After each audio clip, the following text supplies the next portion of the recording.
दर्शन के लिए आप लोग पधारे हैं। ये राम से 14 पीढ़ी पूर्व मानधाता राजा हुए हैं, शिव पुराण में उल्लेख है, जिन्होंने माँ से ने पिता से जन्म लिया था।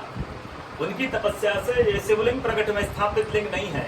जिस प्रकार आरती करते हम प्रण अक्षर के मध्य, ओम अक्षर के मध्य, यह तीनों एका, जय शिव ओंकारा।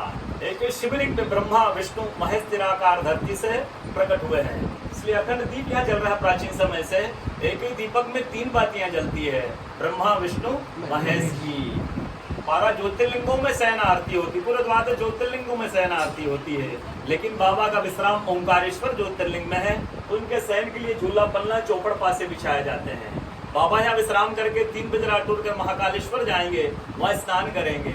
इसलिए वहाँ का भस्म आरती प्रसिद्ध है, यहाँ का शयन आरती प्रसिद्ध है।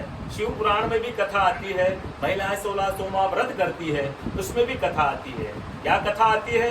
प्रतिदिन भोलेनाथ आते हैं, माँ के साथ विश्राम करके सुबह ब्रह्म मुहूर्त में उठकर चले जाते हैं। एक दिन जब भोले बाबा माँ के साथ पधारते तो माँ पुजारी से पूछती, पुजारी हम विश्राम के लिए जा रहे हैं, चौपड़ पासे में किनकी जीत होगी? पुजारी बोलते कि आज ही भोले बाबा जीतेंगे। ऐसा बोलकर पुजारी घर चले जाते हैं। भोले बाबा माँ विश्राम के लिए आ जाते हैं। सुबह ब्रह्म मुहूर्त में जैसे ही भोले बाबा माँ बाहर निकलते हैं, पुजारी द्वार पर रहते हैं। तो माँ पुजारी से पूछती, पुजारी कल मैंने आपसे पूछा था हमें विश्राम के लिए जा रहे, चौपड़ पासे में किनकी जीत होगी? आपने कहा भोले बाबा जीतेंगे। बोले भोले बाबा नहीं, मैं जीती हूँ। माँ ऐसा बोल करके उनको श्राप दे के चली जाती है। उनके तुरंत पश्चात अप्सराएं शिवलिंग पे जल चढ़ाने आती हैं। तब अप्सराएं पुजारी से पूछती, पुजारी अस्वस्थ क्यों हो गए? आप तो ठीक थे। फिर पुजारी बताते हैं, प्रतिदिन भोले बाबा माँ के साथ विश्राम के लिए आते थे, वो सुबह ब्रह्म मुहूर्त में चले जाते थे। कल भोले बाबा माँ के साथ पधारे, माँ ने मुझसे पूछ लिया, पुजारी हम विश्राम के लिए जा रहे, चौपड़ पासे में किनकी जीत होगी? मैंने कहा भोले बाबा जीतेंगे।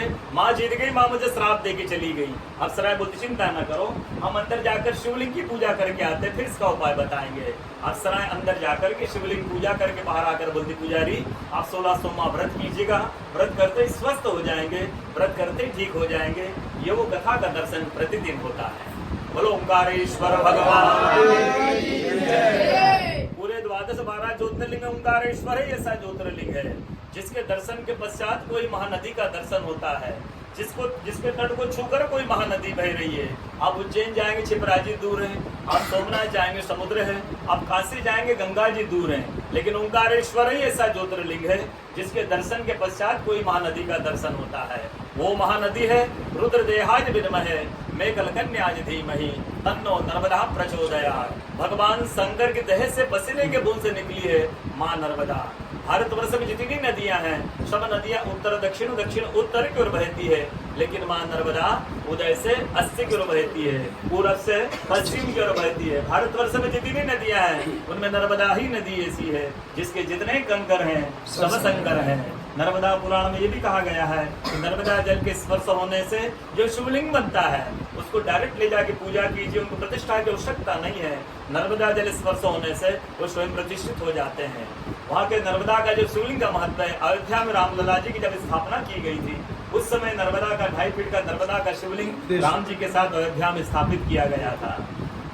कहा गया है कि रेवा तटे तपम कुर्यात मोक्षदायिनी गंगा। कलयुग में आपको तप करना है, नर्मदा किनारे जाइए। कलयुग में आपको मोक्ष चाहिए तो गंगा किनारे जाइए। रेवा तटे तपम कुर्यात मोक्षदायिनी गंगा।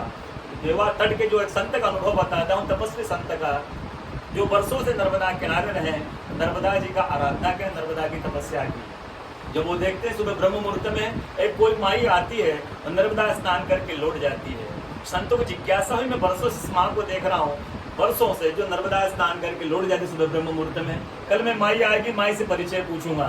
जैसे 3 से 4 बजे ब्रह्म मुहूर्त में माई नर्मदा स्नान करके लौट रही थी, संत ने देखा माई नर्मदा स्नान करके लौट रही है। संत दौड़ते गए माँ को साष्टांग दंडवत प्रणाम करके पूछा है, माई मैं वर्षों से आपको देख रहा हूँ, जो नर्मदा स्नान करके लौट जाती है, माँ अपना परिचय दीजिए। तो माँ अपना परिचय देती है कि मैं गंगा हूँ, कलयुग में शुद्धिकरण के लिए नर्मदा स्नान करने के लिए आती हूँ। बोलो गंगा मैया की जय, नर्मदा मैया की जय। आज की कथा के आनंद की जय, भक्त और भगवान की जय, ओंकारेश्वर भगवान की जय, गुरुदेव भगवान की जय। चलो बाबू।